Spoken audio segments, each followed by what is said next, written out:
अस्सलाम वालेकुम रहमतुल्लाहि व बरकातुहू। दोस्तों, मैं हूँ मोहम्मद असलम और आप देख रहे हैं मेरा YouTube learn law with Aslam. आज का टॉपिक बहुत ही इम्पोर्टेंट है, लिहाजा आप लोग मेरे इस वीडियो को एंड तक ज़रूर देखें। देखिए, आज के दौर में पैसे जेब से जाना बहुत आसान है और उसे रिकवर करना बहुत मुश्किल है। तो मेरा आज का टॉपिक, मैं जहाँ तक समझता हूँ आप लोग समझ गए होंगे कि भाई आपका पैसा कैसा रिकवर करें।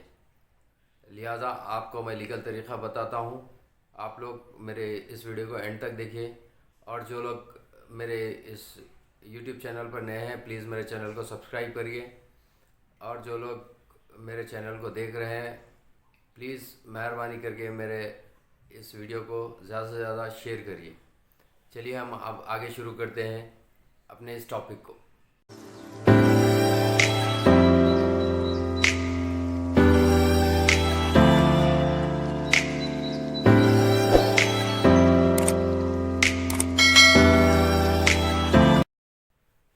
सबसे पहले अगर आप किसी को पैसे देते हैं तो एक बात जहन में ये रख लीजिए कि आपको 3 डॉक्यूमेंट्स उनसे लेना बहुत ज़रूरी है। सब में पहला है एक प्रॉमिसरी नोट ले लीजिए, साथ ही साथ जो है एक बॉन्ड पेपर पे भी आप उनसे लिखा लीजिए आप कितना अमाउंट दे रहे हैं क्या है सो, और एक साथ में जो है सिक्योरिटी के तौर पे एक चेक भी ले लीजिए ताकि आपको फ्यूचर में ये सब तीनों डॉक्यूमेंट्स काम में आए। और सब में इंटरेस्टिंग बात यह है, आज के टॉपिक पे जो है ना, मैं रिकवरी सूट जिसे मनी सूट भी कहा जाता है, ऑर्डर 37 ऑफ सीपीसी में फ़ाइल करिए। ऑर्डर 37 सीपीसी जो है एक समरी सूट है, दूसरे सूट से हटकर रहता है ये, जिसमें जो है आप रिकवर अमाउंट जो है वो जल्द होता है और जो है ना आपको बआसानी बिना टाइम वेस्ट किए आपको आपका सूट जो है आपके फेवर में हो जाता है। अब जब आप सूट फाइल करते हैं उससे पहले क्या करना चाहिए?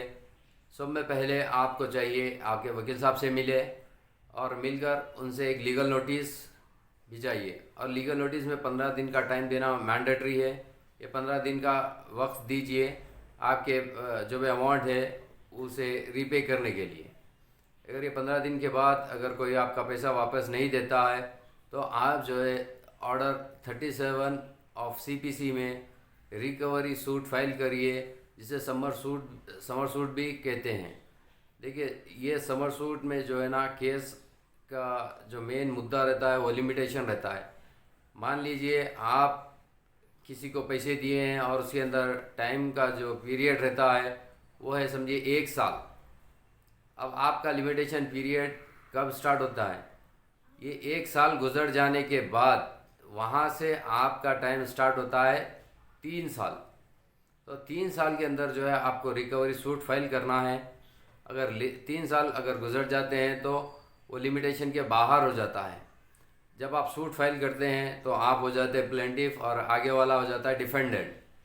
जब ये सूट फाइल होता है तो ये सूट फाइल करते वक्त आप एक बात जहन में रख लीजिए, आप इस सूट में कॉम्पनसेशन भी क्लेम कर सकते हैं, क्योंकि आप इतना वक्त जो है आगे वाले की वजह से आपका वक्त बर्बाद हुआ है। अगर आप चाहें तो साथ ही साथ इसमें इंटरेस्ट भी क्लेम कर सकते हैं। नॉर्मली ये summer suits money recovery suit में जो है 99 या 100% मान लीजिए आप ही केस जीते हैं, क्योंकि आप पैसे दिए हुए रहते हैं और डिफेंडेंट जो आगे वाला रहता है ये समरी सूट में आपके केस को लंबा नहीं लेके जाता है, क्योंकि इसके अंदर जो है ना उसे कोई बहाना नहीं मिलता है मैं ये करना है मेरे को वो करना है। अगर वो किसी तरह की डिले भी करता है तो कोर्ट इसे जो है ना नहीं एक्सेप्ट करती है और जो है जजमेंट आपके फेवर में दे देती है। तो लिहाजा दोस्तों, आप लोग मेरे इस वीडियो को एंड तक ज़रूर देखिए। और एक आपसे मेरी ये रिक्वेस्ट है, अगर आपको किसी भी मुद्दे पे जानना है तो आप प्लीज़ मेरे कमेंट्स बॉक्स में बताइए कि आपको लीगल ओपिनियन किस टॉपिक पे चाहिए, ताकि मैं आपको हेल्प आउट कर सकूं। Thank you for watching.